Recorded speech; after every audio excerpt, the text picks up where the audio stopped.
आज का प्रातः क्लास है 16 अगस्त 1968।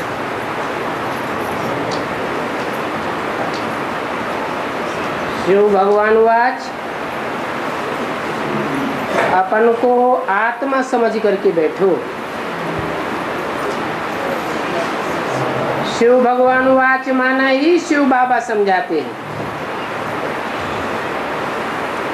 समझाने वाला कोई देहधारी नहीं है। देहधारी आत्मा उसे कहा जाता है जिसकी बुद्धि देह में धरी हुई हो या जिसकी बुद्धि को देह आकर्षित करती हो, उसको कहा जाता है देहधारी। जिसमें प्रवेश करता है वो देहधारी हो सकता है, परंतु प्रवेश करने वाला वो सुप्रीम रूह देह को क्षण मात्र भी धारण करने वाला नहीं है। वो बैठ बच्चों को समझाते हैं कि अपन को आत्मा समझ करके बैठो। तो कितना ध्यान देना चाहिए। सुप्रीम रूह बैठ करके हमको समझाते हैं। 63 जन्म तो देहधारी मनुष्य गुरु आत्माएं हमको समझाती रही।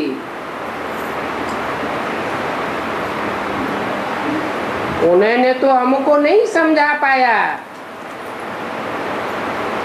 कि हम आत्मा है, देह नहीं है, और ही देह में बुद्धि फंसती चली गई। अभी तो समझाने वाला स्वयं रूहों का बाप है, जिसे कहते हैं रूहानी बाप।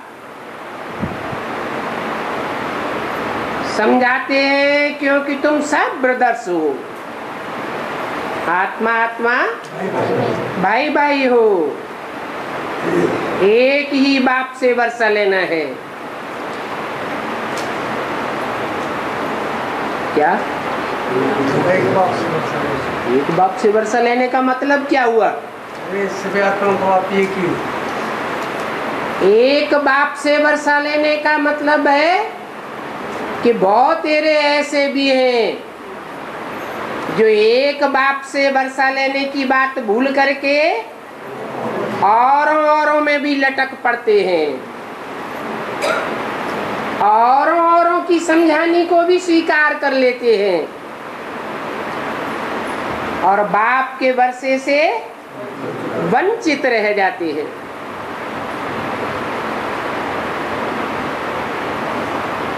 बहु जैसे कि कल 5000 वर्ष पहले भी बाप से वर्षा लिया था, ऐसे ही अभी भी एक ही बाप से वर्षा लेना है।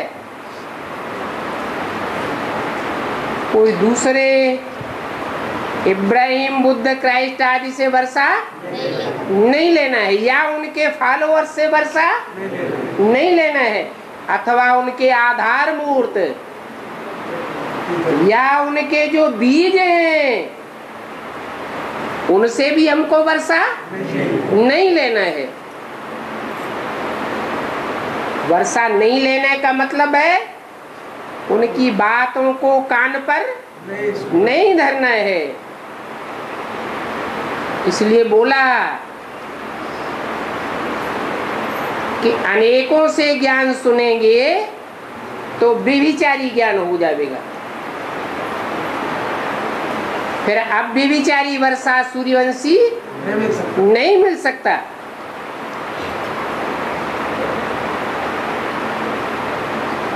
ज्ञान भी व्यभिचारी और अव्यभिचारी होता है। एक बाप से सुनेंगे तो अब भी विचारी ज्ञान का वर्षा मिलता है। औरों से सुनेंगे तो भी विचारी वर्षा मिल जाएगा।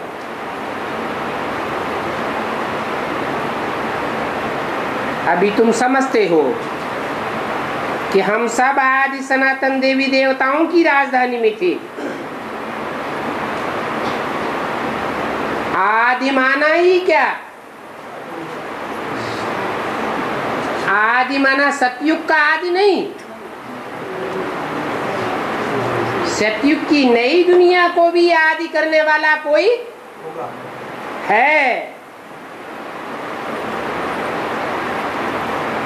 सतयुग में तो रूहानी बाप जाता ही नहीं, तो जरूर सतयुग से पहले संगम युग में बाप आकर पुरुषोत्तम बनाते हैं और बाप से वर्षा मिलता है देवी देवताओं की राजधानी का। जहाँ सूर्यवंशी थे और कोई भी दूसरे वंश के नहीं थे। चंद्रवंशी भी पीछे आए हैं।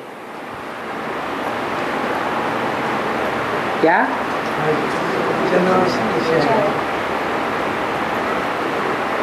ब्राह्मणों की संगमयुगी दुनिया में भी जब अब माला का सिलेक्शन होता है जो चंद्रवंशी आत्माएं पीछे आती है या पहले आती है? विजयमाला भी बाद में आवेगी। चंद्रवंशी आत्माएं पीछे पीछे आती हैं, सूर्यवंशियों के पीछे पीछे उनको फॉलो करती हैं। रानियां किसको फॉलो करती हैं? राजाओं को फॉलो करती हैं। तो बाप आकर के अव्वल दीन स्थापन करते हैं। दीन धर्म को कहा जाता है। अल्लाह अव्वल दीन की कहानी प्रसिद्ध है। मुसलमान लोग भी इस बात को मानते हैं कि पहले पहले इस दुनिया में अल्लाह का राज्य था। बाप बैठ समझाते हैं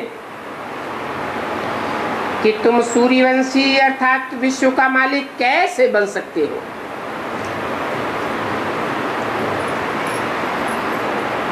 कैसे बन सकते हो? माँ में कम याद करो, कोई दूजम को याद न करो। कोई दूसरों की भी बातें सुनेंगे, कान पर धरेंगे, दिल में धरेंगे तो उनकी भी याद आती रहेगी। फिर विश्व के मालिक नहीं बन सकते। नई विश्व के मालिक बनना है तो सिर्फ मेरे को याद करो। तुम सब आत्माएं भाई भाई हो।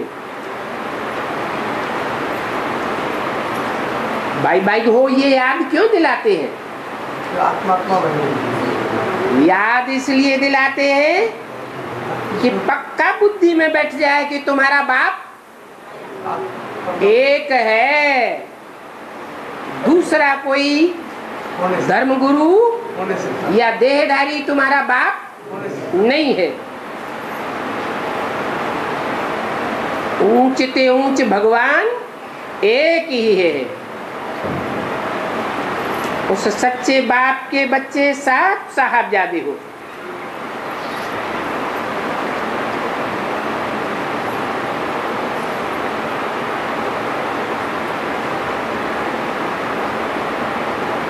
परिवार में 3 स्टेजेस होती है खास। साहब बीवी और बाकी बच्चे सब गुलाम। रचना क्या हो गई?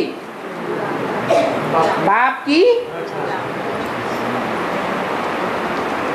बाप को डायरेक्शन देने वाली या बाप के डायरेक्शन पर चलने वाली? चलने वाली।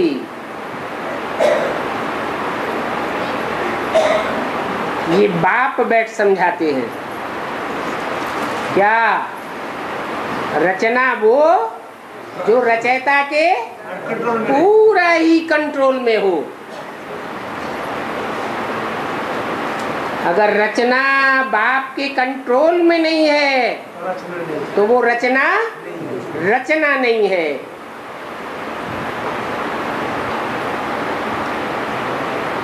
कंस का मिसाल देते हैं। कंस का बाप कंस को क्या समझ बैठा? अपनी रचना समझ बैठा। परंतु क्या वो उसके कंट्रोल में था? उग्रसेन के कंट्रोल से बिल्कुल बाहर था। तो भी सत्ता उसके हाथ में देता चला गया। आखिरी रचना हाथ से निकल गई। नहीं तो रचना रचयिता बाप की मुट्ठी में रहनी चाहिए। आज रावण राज्य में क्या हाल है? रचना रूपी जो बच्चे हैं वो माँ बाप के कितने कंट्रोल में रहते हैं।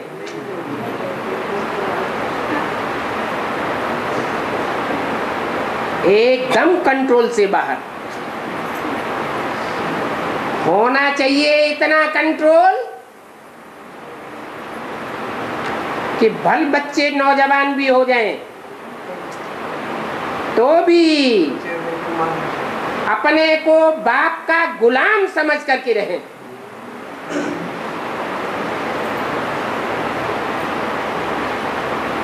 बड़ा भी बच्चा हो तो भी बाप के सामने आंख उठाने की हिम्मत न पड़े।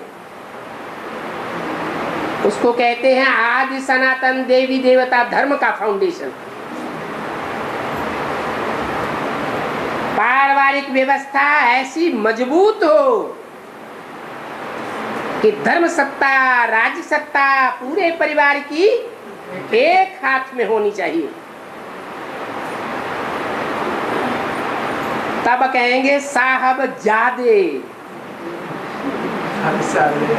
अगर पूरे कंट्रोल में नहीं है रचना रूपी बच्चे तो साहबजादे की बजाय क्या कहे जाएंगे? हरामजादे।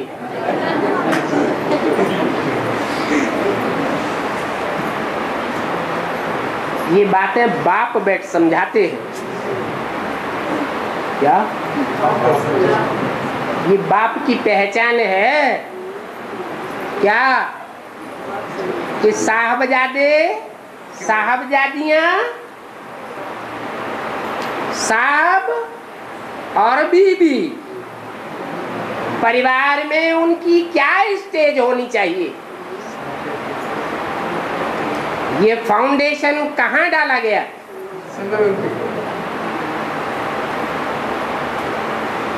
उस बाप की श्रीमत पर ही। बाप के साथ बाप का योग लगावेंगे तो तुम्हारे पाप कट जाएंगे। किस बाप के साथ?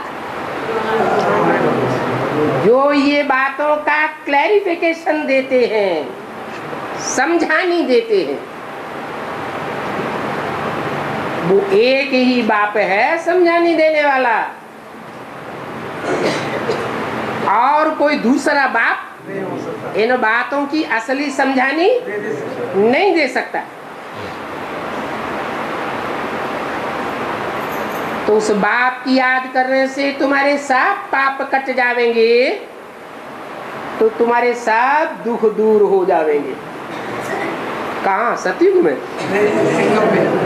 सतयुग में नहीं, तुम साहबजादे बन जाएंगे 100%, तो तुम्हारे सब दुख दूर हो जाएंगे।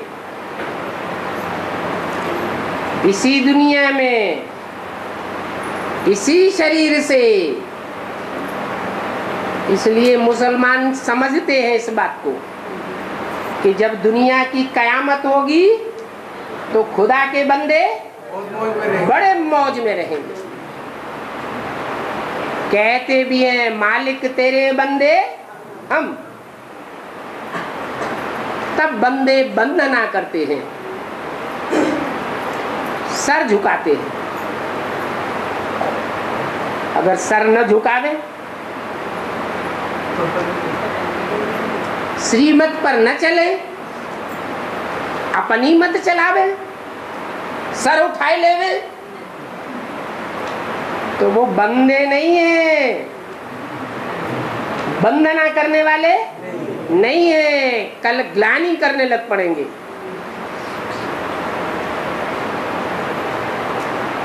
ऐसे ग्लानि करने वाले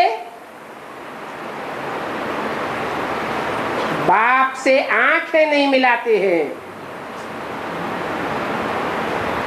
बाप से जब हमारी आंखें मिलती हैं तो तुम्हारे सब दुख दूर हो जाते हैं। आंखों के देखने से ही पता चल जाता है कि एक दूसरे के प्रति कितना प्रेम भाव है। आंखें दिल की बात बाहर बता देती है।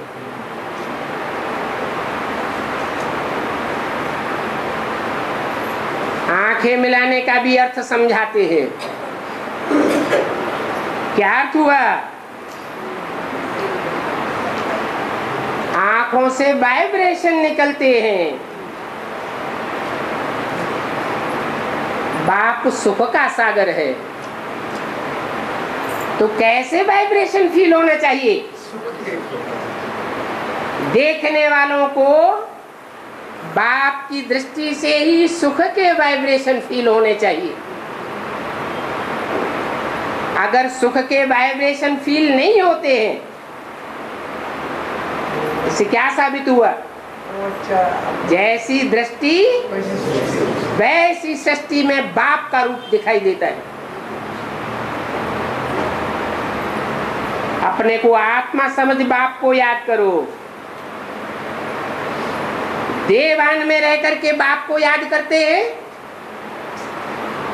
तो अपना ही अहंकार चढ़ जाता है। बाप से जिससे प्यार पूर्वक आंखें मिलनी चाहिए, वो आंखें मिला ही नहीं सकती। ये है याद की यात्रा। दुनिया में भी ऐसे ही होता है। कोई को घड़ी दो घड़ी प्यार से देख लेंगे तो याद आता रहेगा, या कोई को धिक्कार से देखेंगे तो याद आएगा। कोई एक दूसरे को क्रोध से देखेंगे तो याद आवेगा, या प्यार से देखेंगे तो याद आवेगा। ये दृष्टि का नियम है। लगाव पूर्वक जिसको देखा जाता है वो याद जरूर आता है। इसको योगाग्नि कहा जाता है। क्या? रावण ने भी देखा था। रावण ने भगवान राम को प्यार की दृष्टि से देखा था कि हिकारत की दृष्टि से देखा था, घृणा की दृष्टि से देखा था। तो वो याद स्थायी नहीं हो सकती। मुक्ति तो मिल जाएगी, क्योंकि फिर भी याद तो किया ना। लेकिन जो आत्मा का लक्ष्य है, आत्मा का लक्ष्य क्या है? आत्मा का लक्ष्य है सुख दुख भोगे। कोई आत्मा ये चाहती है हम दुख भोगे? हैं? कोई नहीं चाहती।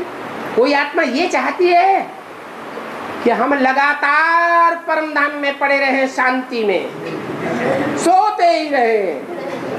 कोई नहीं चाहता। सब चाहते हैं कि हमारा शरीर भी रहे, जीवन भी रहे, और जीवन में रहते रहते हम क्या भोगे? सुख और शांति दोनों का भोग करें। तो ये हमारे जीवन का लक्ष्य है, आत्माओं का लक्ष्य है। देह अभिमानियों का ये लक्ष्य नहीं होता है। तो ऐसी योगाग्नि में, कौन सी योगाग्नि में? प्यार की लगन की अगन में तुम्हारे जो भी पाप हैं जन्म जन्मांतर के, वो सब भस्म हो जाएंगे। और अंदर से मैल भरा हुआ हो तो है, दृष्टि तो लेते हैं, लेकिन दृष्टि लेते लेते नींद आ रही है, तो प्यार भरा हुआ साबित होगा?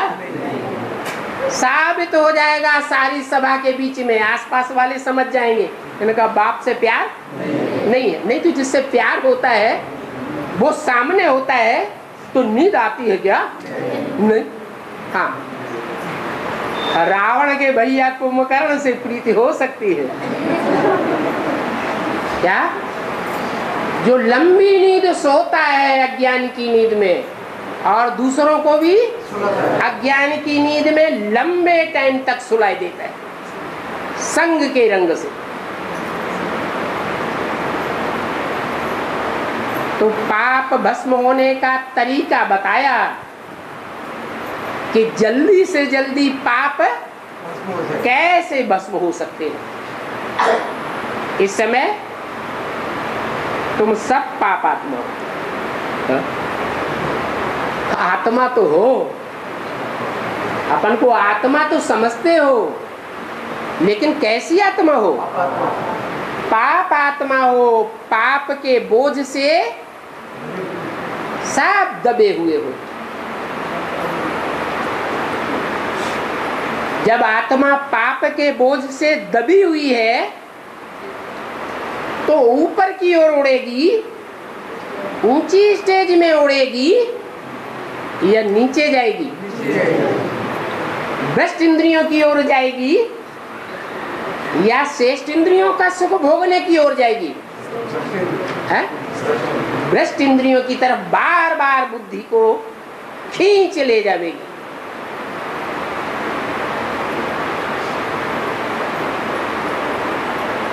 तो तुम सब भ्रष्टाचारी हो गए हो। अभी तुम सब पापात्मा हो और भ्रष्ट आचरण करने वाले, भ्रष्ट इंद्रियों में रमण करने वाले हो गए हो। इसलिए ये दुनिया है ही दुख धाम। भ्रष्ट इंद्रियों से भ्रष्ट कर्म होंगे या श्रेष्ठ कर्म होंगे? भ्रष्ट कर्म करते करते दुख की दुनिया गहरी होती जाती है। अभी भी 70 साल बाप को आए हुए हो गए। बच्चे ज्यादातर दुख की दुनिया में गहरे जाते हैं या दुख की दुनिया से उपराम होते जा रहे हैं? क्या अनुभव करते हैं? 70 साल से ऊपर हो गए। अपने अपने दिल से पूछे कि हमारे मन बुद्धि की स्टेज क्या है? अपन से पहले पूछना चाहिए, दूसरों से प्रश्न बाद में करें। पहले अपन से पूछना चाहिए, दुखधाम वासी हो या सुखधाम वासी हो? नरकवासी हो या स्वर्गवासी हो? क्या जवाब आएगा?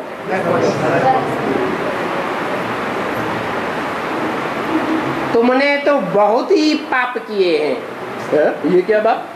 हम बाप के बच्चे हैं? ऊंचे ते ऊंचे बाप के बच्चे हम बनते हैं और फिर हमको ही बाप कहते हैं क्या? तुमने तो बहुत ही पाप किए हैं। अरे ऊंचे ते ऊंचे बाप के बच्चे पाप आत्मा होने चाहिए या पुण्यात्मा होने चाहिए? तो ये क्या कह दिया? इसलिए कह दिया कि रावण के राज्य में द्वापर युग से संग के रंग में आते आते द्वैतवादी दुनिया के दो दो मतों से प्रभावित होते होते हम बहुत पापात्मा बन गए।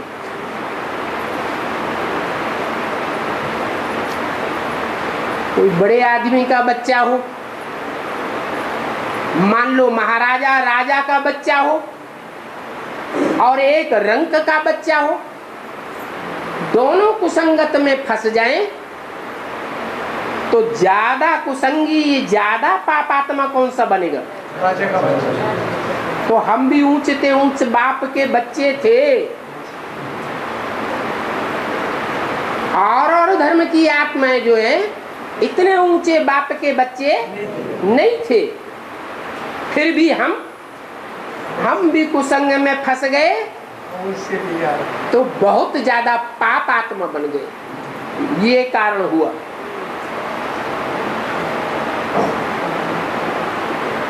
नहीं तो हमको बहुत पुण्य आत्मा होना चाहिए था।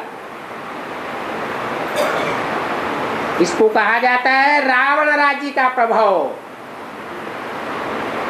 हमारे ऊपर किसका प्रभाव पड़ गया? रावण का प्रभाव पड़ गया। माना 10 शीश वाले का प्रभाव पड़ गया। 10 शीश माना 10 मन बुद्धि के आधार पर 10 प्रकार की बातें बनाने वालों का प्रभाव हमारे ऊपर पड़ गया। सबसे जास्ती रावण से हम प्रभावित हो गए। हाँ, कोई द्वापर के आदि में ही प्रभावित हो गए और कोई कलयुग के अंत में जाकर प्रभावित हुए। इतना तो अंतर पड़ता है। बाकी ऐसा कोई बाप का बच्चा नहीं है जो 63 जन्म पूरे होते होते बहुत पापात्मा न बनता हो।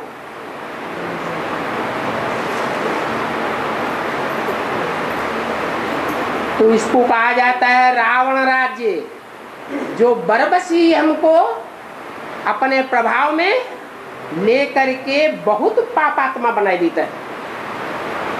और सतयुग को कहा जाता है राम राज्य,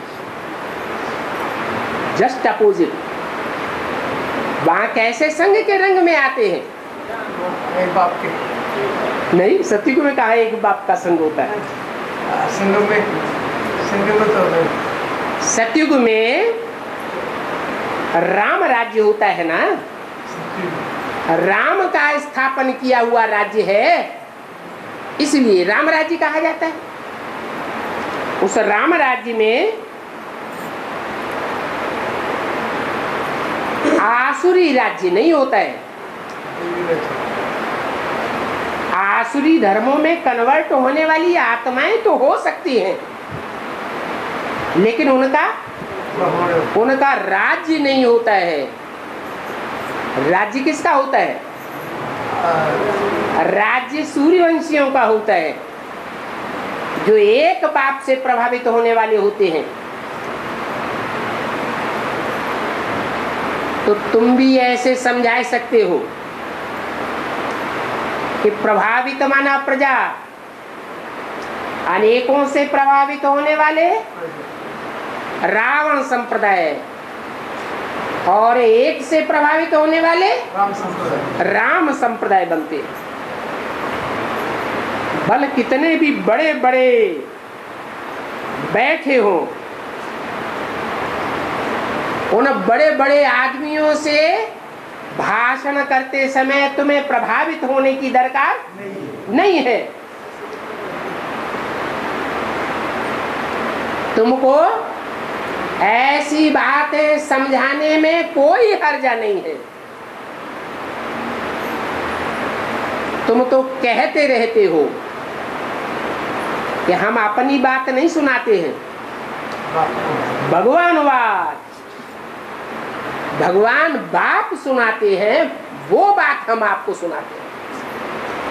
वो कहे चला बड़ा भगवान के बातें सुनाने वाला। क्या प्रूफ है तेरे पास कि तू भगवान की बातें सुनाता है? तो बताओ, क्या प्रूफ देंगे? हैं? गीता, गीता तो मनुष्यों की लिखी हुई है। भगवान ने गाई, जो गीता दुनिया में मिल रही है वो भगवान ने गाई है। नहीं, संगम पे भगवान ने गाई हुई गीता है। कौन है भगवान? भगवान तो सामने बैठे हैं। सामने बैठे हैं। अरे यही तो झगड़ा है। वो कहेंगे तुम्हारा भगवान वाच, वो कौन है जो ऐसी ऐसी बातें उवाच करता है? तुम्हारा भगवान उवाच नहीं करता है, तुम उवाच करते हो। तुम्हारी गर्दन पकड़नी चाहिए। तो क्या जब अपनी गर्दन कैसे छोड़ाओगे? नहीं पकड़ेंगे, वो तो पकड़ेंगे। तुम झूठ कहते हो भगवान वाच। नहीं नहीं, जब हमें इधर ज्ञान दे रही है भाई, मेरे भाई राम का, तो उनको बताना, उनको एक बाप से सुनूंगा, आपको आपकी सुनना चाहती। वो बात अलग। यहाँ सवाल पैदा होता है, तुम जो बार बार कहते हो भगवान कहते हैं, भगवान कहते हैं, हम नहीं कहते हैं, तो वो भगवान कौन है? वो भगवान के बारे में हमें प्रूफ दो। चलो चलो कहाँ चलो? नहीं, सीधा सीधा प्रूफ बताओ कि भगवान बाप आते हैं तो ब्रह्मा के द्वारा नई सृष्टि रचते हैं या नहीं रचते हैं? रचते हैं। प्रूफ है कि सारी दुनिया में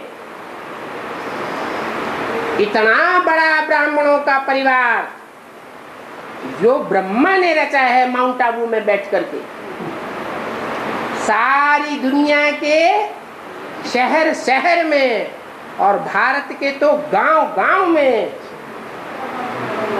वो ब्राह्मण परिवार, ब्रह्मा की औलाद, ब्रह्मा कुमारी विद्यालय फैला हुआ है। ये प्रूफ है पक्का कि हम ब्रह्मा की औलाद हैं, और जो ब्रह्मा की औलाद हैं वो ही पक्के ब्राह्मण हैं। बाकी तो आज के ब्राह्मण मांस, शराब, वैश्यावृत्ति, क्या क्या करते पकड़े जाते। हम वास्तव में ब्रह्मा की ओरिजिनल संतान हैं, ब्रह्मा कुमार हैं, ब्राह्मण हैं, और वो ब्राह्मण सारी दुनिया में फैल रहे हैं। तो क्या प्रूफ नहीं है तुम्हारी आंखों के सामने? इतना बड़ा परिवार दुनिया में कोई संस्था है, कोई और ऐसा बड़ा परिवार है जो एक चूल्हे पर रोटी खाने के लिए तैयार हो? नहीं है। ये पक्का प्रूफ है कि भगवान बाप आकर के ब्रह्मा के द्वारा वेदवाणी सुनाए रहे हैं। तो तुम भगवान वाच कहते रहो, कोई झगड़ा करे तो प्रूफ दे दो। शिव भगवान वाच बोलो। क्या? हाँ, ब्रह्मा कोई भगवान नहीं है। ब्रह्मा अगर भगवान होता तो ब्रह्मा की दुनिया में पूजा होती, मंदिर होते, मूर्तियां बनती। उनकी तो मूर्तियां भी नहीं है, मंदिर भी नहीं है, पूजा भी नहीं होती है। हाँ, ब्रह्मा के मुख से उवाच किया, वेदवाणी बिना उवाच किए निकलेगी? उवाच करना पड़े। तो किसने उवाच किया? राम ने उवाच किया, कृष्ण ने उवाच किया, इब्राहिम बुद्ध क्राइस्ट बड़े बड़े ग्रेट फादर्स ने उवाच किया। किसने उवाच किया? राम ने उवाच किया। फिर फंस गए। शिव भगवान उवाच, उस भगवान ने उवाच किया जो सदा शिव कहा जाता है। क्या? एक क्षण भी ऐसा नहीं पकड़ा जाएगा उसके जीवन में जो अकल्याणकारी हो। जो भी करता है कल्याण करता है, जो भी बोलता है कल्याण की बात बोलता है, जहां भी देखता है कल्याण की दृष्टि से देखता है, जहां भी जैसे भी वाइब्रेशन छोड़ेगा, क्रोध का भी वाइब्रेशन छोड़ेगा तो भी कल्याण ही कल्याण भरा हुआ होगा। कल्याण का ही नाम शिव है और सच्चाई से ही कल्याण होता है, झूठ से कभी कल्याण नहीं होता। सत्य को ही शिव कहा जाता है, सत्यम शिवम। और जो सच्चाई है, कल्याणकारी है, वो ही सुंदर है, उसको भगवान कहा जाता है। अंग्रेज लोग भी मानते हैं गॉड इज ट्रुथ, सच्चाई को भगवान कहा जाता है। तो उस शिव भगवान वाच जिसको कहा जाता है, हम सब उसकी संतान हैं। किसकी संतान है? हम शिव की संतान हैं। वास्तव में हम ब्रह्मा की भी संतान नहीं है। पक्का पक्का अगर कहा जाए तो। क्यों? आत्मा। क्योंकि हम तो आत्मा हैं। हम आपस में एक दूसरे को भाई बहन की दृष्टि से भी नहीं देखते। भाई बहन की दृष्टि से भी अगर देखेंगे तो भी विकार की वासना आ सकती है। आज की कलयुगी दुनिया में अगर साथ साथ रहने लग पड़े, साथ साथ सोने लग पड़े, तो विकारी वासना जागृत हो जाएगी। तो वास्तव में हम ब्रह्मा की भी औलाद नहीं है। क्या? जो कहें कि हम सिर्फ ब्रह्मा की औलाद हैं, वो सिर्फ सूर्यवंशी है। अगर आदि से अंत तक ब्रह्मा की औलाद है, आत्मा आत्मा भाई भाई नहीं बने, तो दूसरे धर्म में कन्वर्ट हो जाने वाले हो सकते हैं। क्योंकि ब्रह्मा की गोद में हर धर्म की आत्मा पालना लेती है। सिर्फ सूर्यवंशी ही बच्चे ऐसे हैं जो ब्रह्मा की गोद में आदि से अंत तक नहीं पलते हैं। वो सिर्फ पालना लेते हैं ज्ञान सूर्य शिव की, ब्रह्मा के मुख से निकले हुए महावाक्यों की पालना लेते हैं। वो ब्रह्मा की गोद में पलने वाले नहीं है।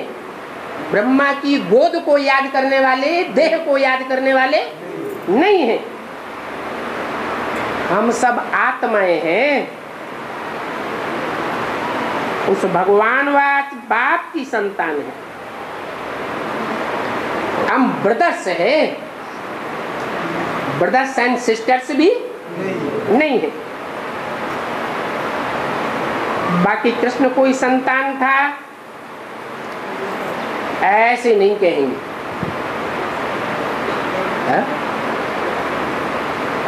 कृष्ण किसकी संतान था? वो तो कहते हैं कृष्ण भगवान था। वास्तव में उनको पता नहीं है।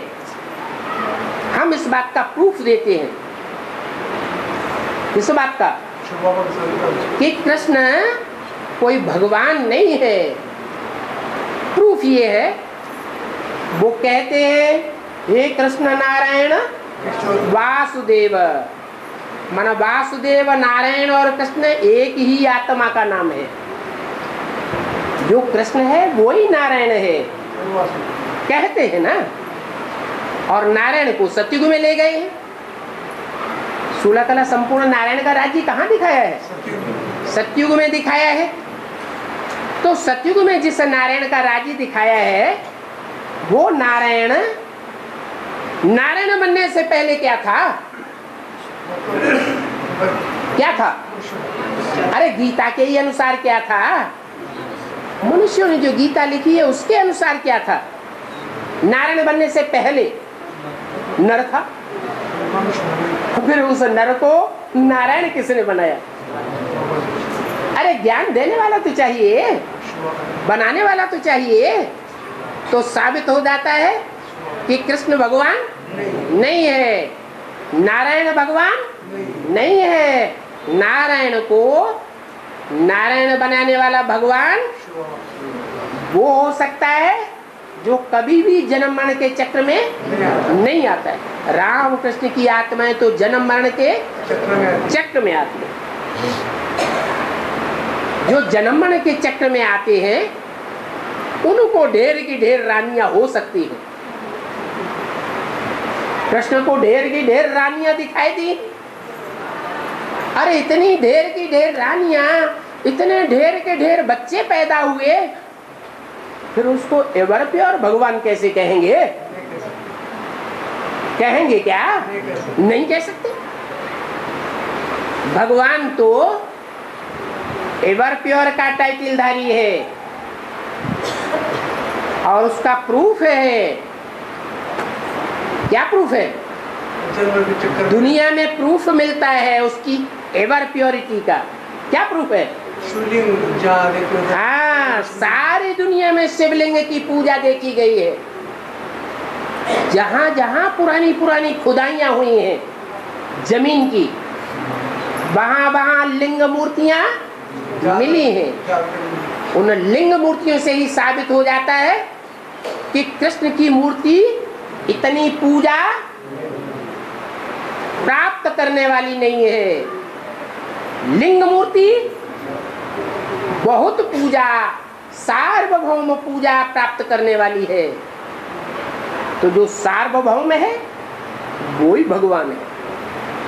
कृष्ण, राम अथवा कोई भी देवता भगवान नहीं हो सकता।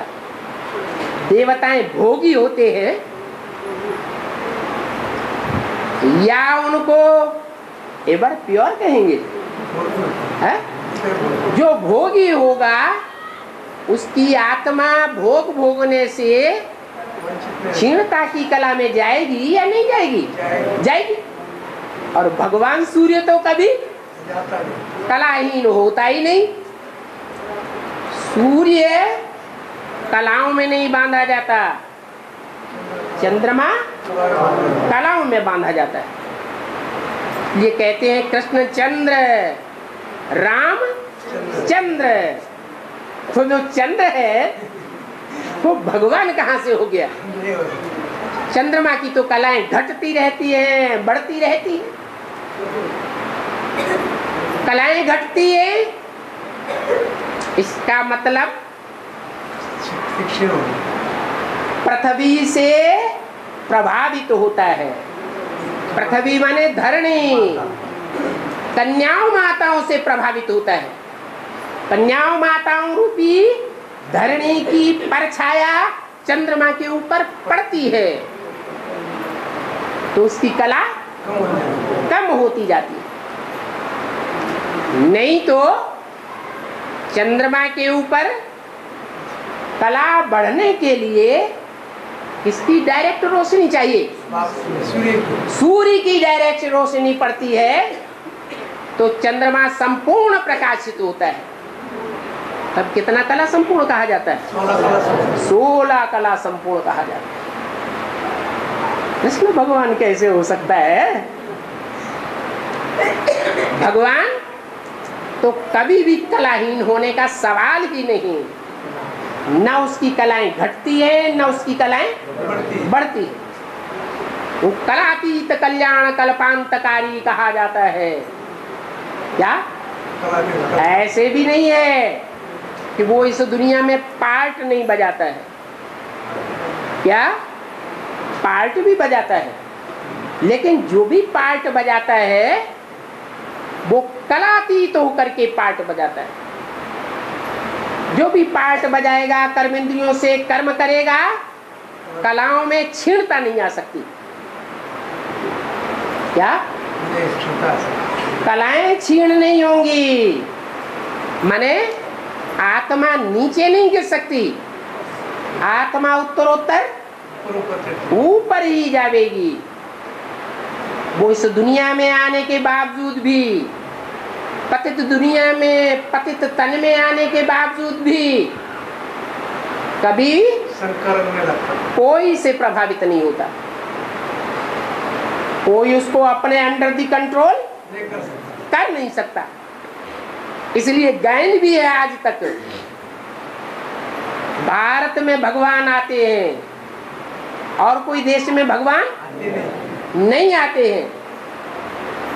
भारत में जो भगवान आते हैं वो भारत सोने की चिड़िया कहा जाता है। सोने की चिड़िया का मतलब क्या है? उस सोने की चिड़िया को हर एक देश वालों ने अपने मुट्ठी में करना चाहा। अंग्रेजों ने भी मुट्ठी में करना चाहा, मुसलमानों ने भी मुट्ठी में करना चाहा, हर धर्म के लोगों ने अपनी मुट्ठी में करना चाहा, लेकिन कोई भी अपनी मुट्ठी में नहीं कर सका। कोई भी सदाकाल के लिए भारत को प्रभावित नहीं कर सका। ये भारत सिर्फ एक से ही प्रभावित होता है और वो है भगवान बाप। तो भारत किसकी औलाद हुआ? उसका नाम ही साबित करता है। भा माने रोशनी, ज्ञान की रोशनी। रत माने लगा हुआ, काहे में लगा हुआ? ज्ञान की रोशनी में लगा हुआ। जब संपन्न स्टेज भारत की बनती है तो उसका नाम ही पड़ता है नारायण।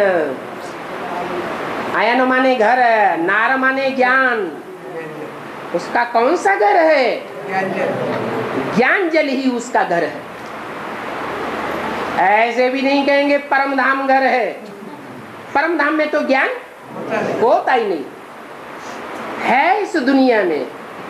लेकिन इस दुनिया में रहते हुए भी, कोई भी कर्म करते हुए भी, क्या कोई भी कर्मेंद्रिय से भी कर्म करते हुए भी बुद्धि कहाँ रत रहती है? भा रोशनी में रत रहती है। ज्ञान जल में रमण करती है। मिट्टी में रमण करने वाली बुद्धि नहीं होती। तो बोला जिसको इतनी रानियां कही गई हैं वो भगवान कैसे हो सकता? भगवान रानियों को कंट्रोल करता है जैसे दुनिया वाले कंट्रोल करते हैं, ऐसे भगवान कंट्रोल करता है। या स्वतः ही कंट्रोल हो जाती है, प्यार के वशीभूत हो जाती है। भगवान कंट्रोल करता है। तो भगवान तो आकर सिखाता है। यहाँ जितना दूसरों को डायरेक्शन में चलावेंगे, दूसरों को कंट्रोल में रखेंगे, उतना वहाँ डायरेक्शन पर चलना पड़ेगा, कंट्रोल में रहना पड़ेगा। तो भगवान दूसरों को सिखाता है, खुद नहीं करता है। खुद करता होगा कि नहीं करता होगा? खुद ही ये कार्य करता है। क्या सारी दुनिया के ऊपर प्यार का शासन करता है, मुसलमानों की तरह तलवार का शासन नहीं करता है। हिंसा का शासन नहीं करता है। अहिंसा परमो धर्म सिखाने वाला है वो परमपिता परमात्मा। उसको ये नहीं कह सकते हैं कि उसकी रानियां हैं। क्या रानियां नहीं कहेंगे, क्या कहेंगे फिर? हाँ? पटरानियां कहेंगे। पटरानियां भी कृष्ण को होती है, भगवान को थोड़ी ही होती है। अरे भगवान से प्यार करने वाले रानी कहे जाते हैं, या प्यार होने के बाद जब शादी हो जाती है तब रानी कहे जाते हैं? तब रानी कहा जाता है। तो अभी कौन सी स्टेज है? भगवान के साथ एंगेजमेंट किया है या रानी बन गए हैं? एंगेजमेंट है। कोई भी ये नहीं कहेगा कि हमने भगवान से शादी कर ली। एंगेजमेंट होना माने दिल लग गई, दिल लगी हुई है, लेकिन कोई शादी के बंधन में नहीं बंधी है। तो रानियां राम कृष्ण को हो सकती है,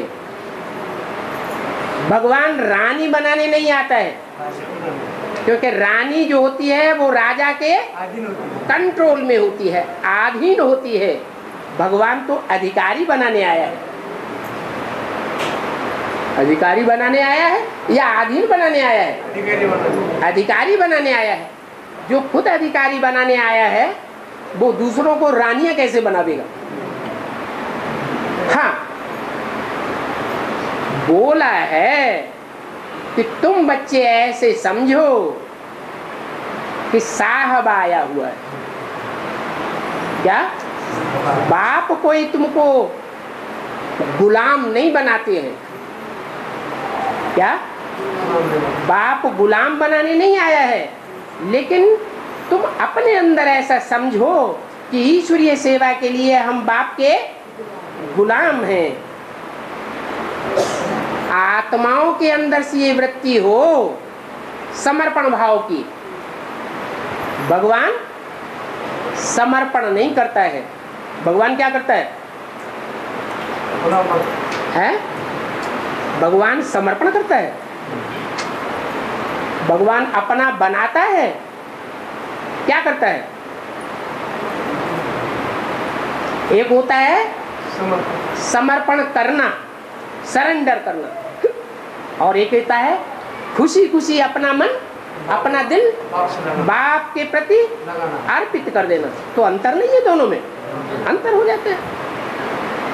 कृष्ण को तो जब स्वयंवर होता है तो उसका नाम ही बदल जाता है।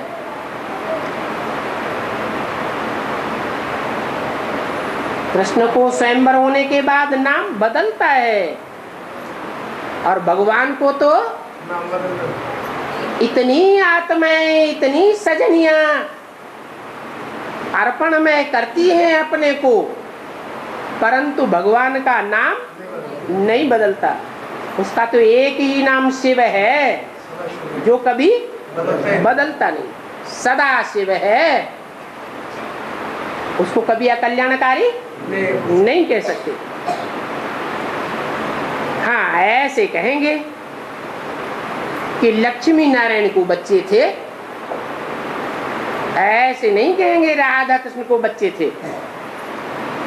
हाँ, राधे कृष्ण स्वयंवर के बाद लक्ष्मी नारायण बनते हैं। कहाँ की बात?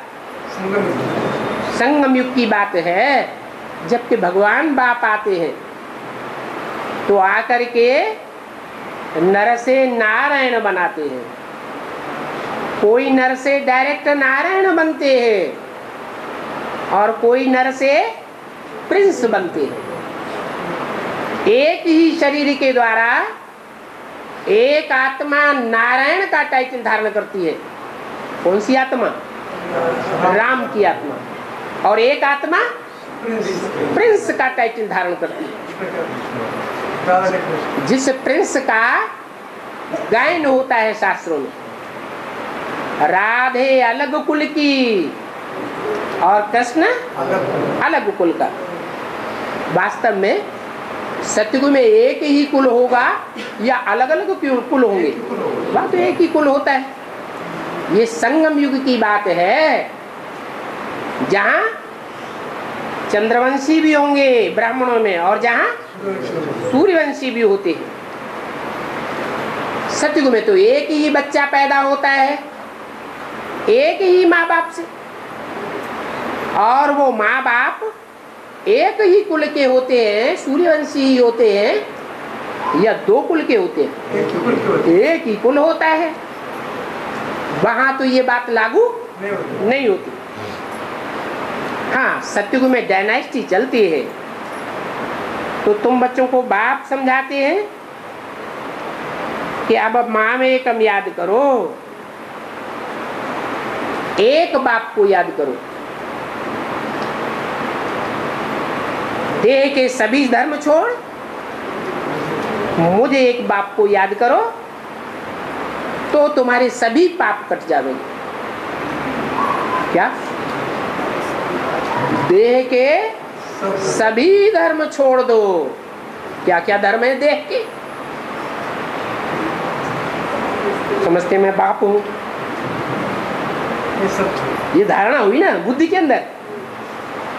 समझते मैं पति हूं, मेरे कंट्रोल में चलना पड़ेगा, ये अंदर धारणा है ना बुद्धि में। तो ये देह के धर्म है। मैं बड़ा भाई हूं, दादा हूं, सबको मेरी दादागिरी के अंदर चलना पड़ेगा,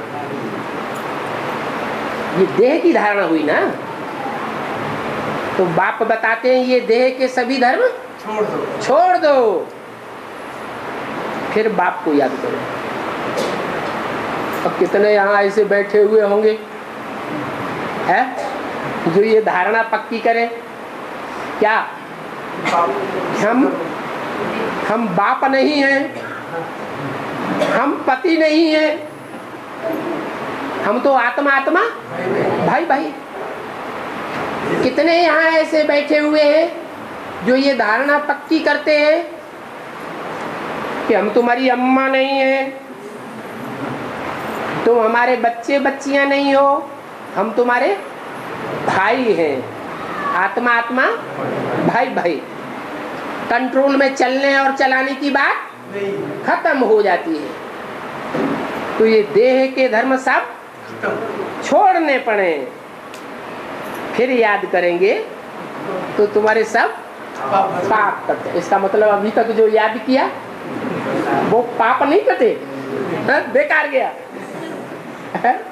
ये तो बड़ा भारी घाटा हो गया। ऐसी धारणा अभी तक किसने पक्की की है? ब्राह्मणों ने। माने हम ब्राह्मण ही नहीं है, रामबली आत्मा ने धारणा पक्की की है? सब पाप कट गए राम वाली आत्मा के? नहीं।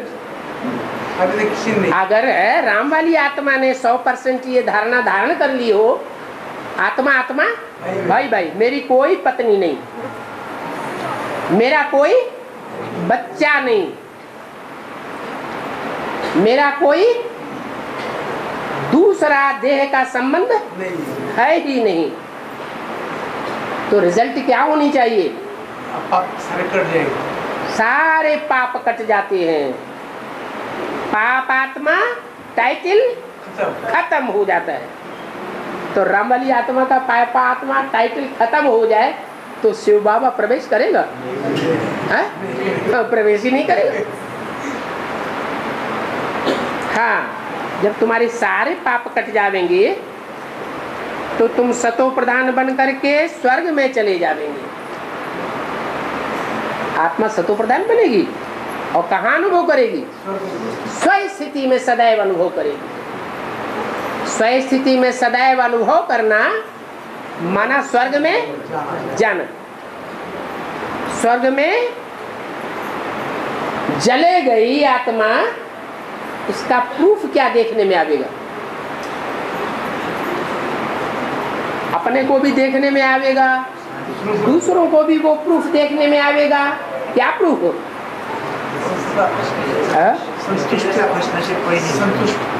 हाँ, संतुष्ट बस। आत्मिक स्थिति में स्थित रहने वाला कभी भी दुखी नहीं हो सकता, सदा सुखी रहेगा। नरक में तो अथाह दुख है, एक दुख खत्म होता है और दूसरा दुख शुरू हो जाता है। दो दुख खत्म होते हैं और चार दुख शुरू हो जाते हैं। वहां स्वर्ग में तो दुख का नाम निशान नहीं रहेगा। क्या नाम निशान नहीं। उसको कहेंगे पुण्यात्मा देवता, कि पुण्य ही पुण्य है।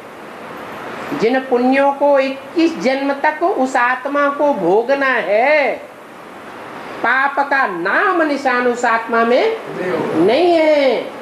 इसलिए 21 जन्मों तक दुख का नाम निशान उसके जीवन में नहीं हो सकता। ओम शांति।